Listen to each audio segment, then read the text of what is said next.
আলহামদুলিল্লাহ। ডাকসু নির্বাচনে ইসলামী ছাত্র শিবিরের ল্যান্ডস্লাইড বিজয় হয়েছে, যাকে বলে ভূমিধস বিজয়। যেটা মূলত দাবি করেছিল ছাত্রদল তথা আবিদ ইসলাম, বলেছিল তাদের ভূমিধস বিজয় হবে।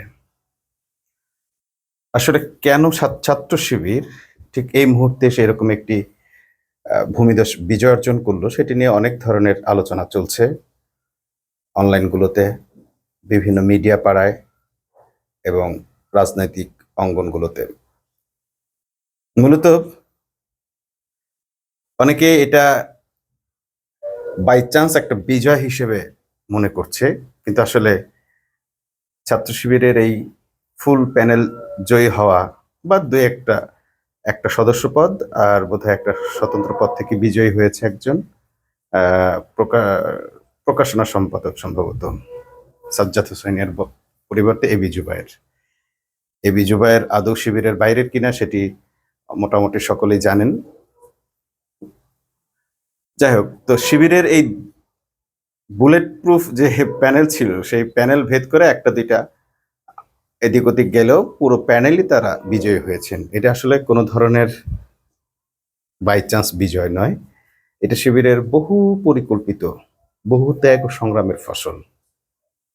অতএব এটাকে সাধারণভাবে বিবেচনা করলে সেটা পক্ষের এবং প্রতিপক্ষের সকলের জন্যই ভুল হবে।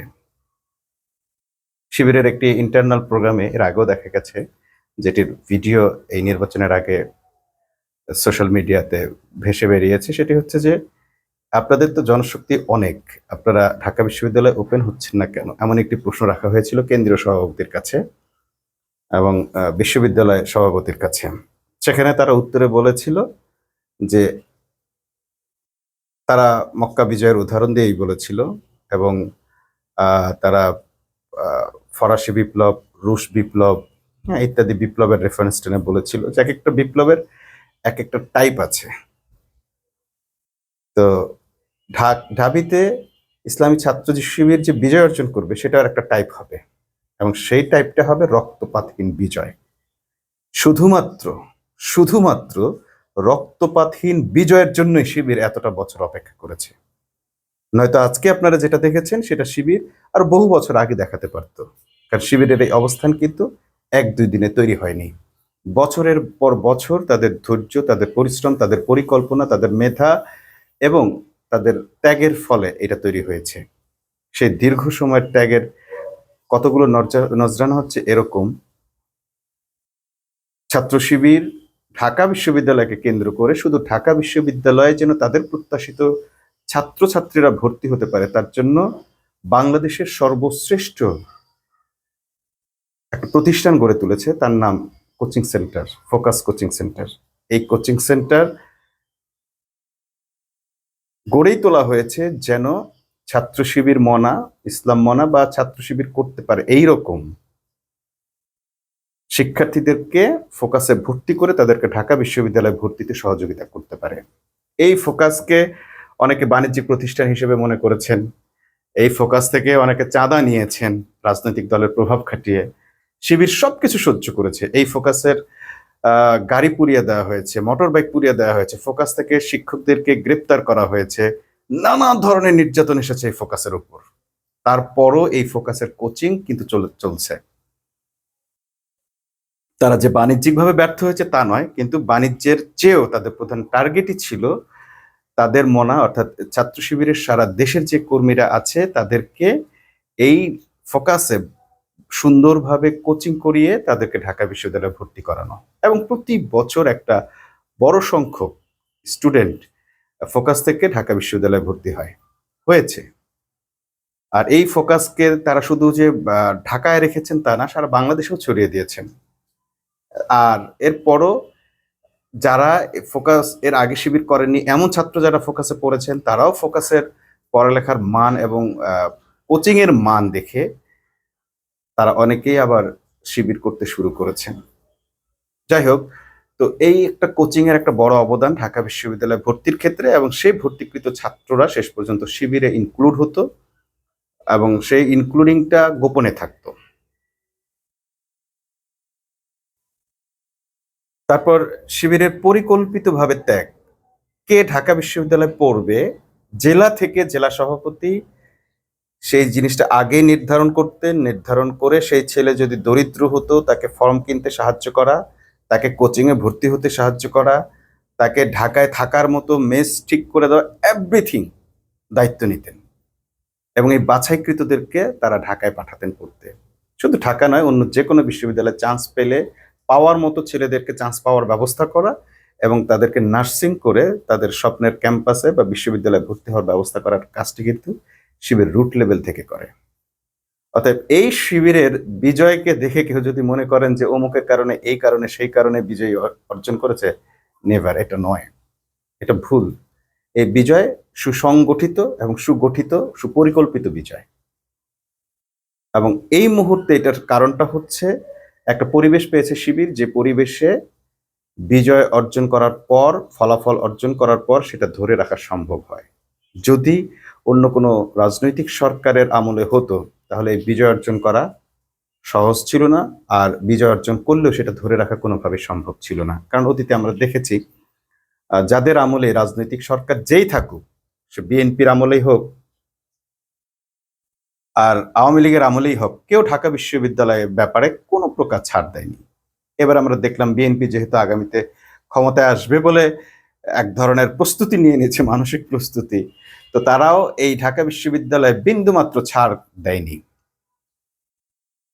তো তারা যেহেতু পূর্ব পরিকল্পিতভাবে ছাত্রদের সাথে এইভাবে কাজ করে একটা স্টুডেন্টকে একেবারে জীবনের শুরু থেকে গড়ে তুলে ঢাকা বিশ্ববিদ্যালয়ে পাঠান না, বা তাদেরকে, মূল কথা হচ্ছে বিএনপি বা ছাত্র দলের, এরা আসলে একেবারেই রাজনৈতিক দল, এরা কোনো সংগঠন না।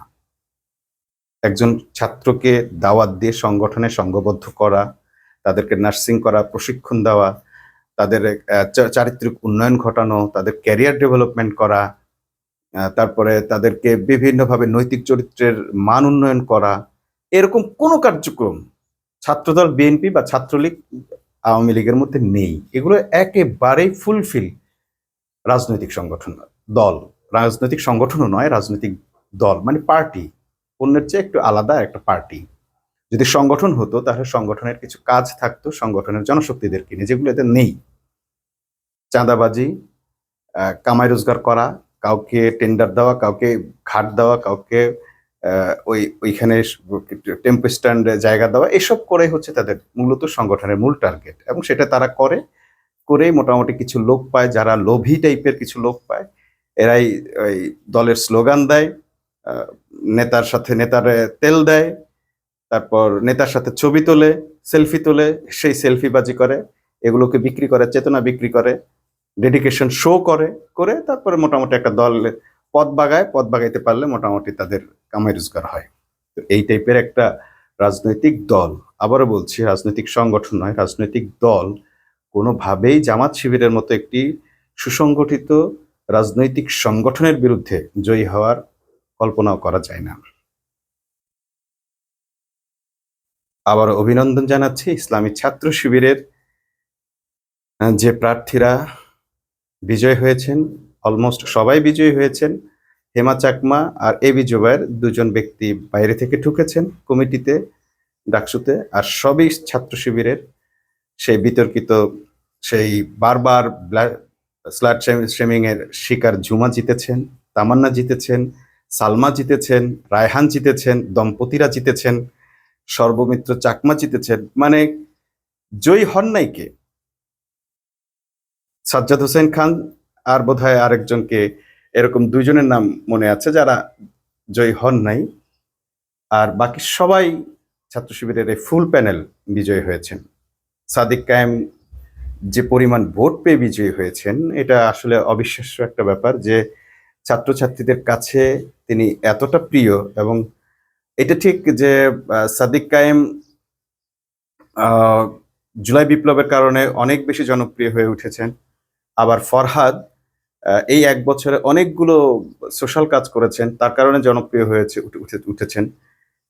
আর এভাবে তারা ছাত্রছাত্রীদের কাছে যখন যেতে পেরেছেন উন্মুক্তভাবে, এবং তাদের বিরুদ্ধে কোনো তারা হয়রানির শিকার হন নাই, নানান ধরনের ফ্রেমিংয়ের শিকার হয়েছেন, কিন্তু মামলা খাওয়া, তারপরে মামলায় গ্রেপ্তার করা, আটক করে রাখা, এই জাতীয় রাজনৈতিক হয়রানির শিকার যেহেতু হন নাই, তারা উন্মুক্তভাবে অনেকগুলো কাজ করতে পেরেছেন, যে কাজগুলো জনকল্যাণ, ছাত্র কল্যাণের জন্য তারা করেছেন।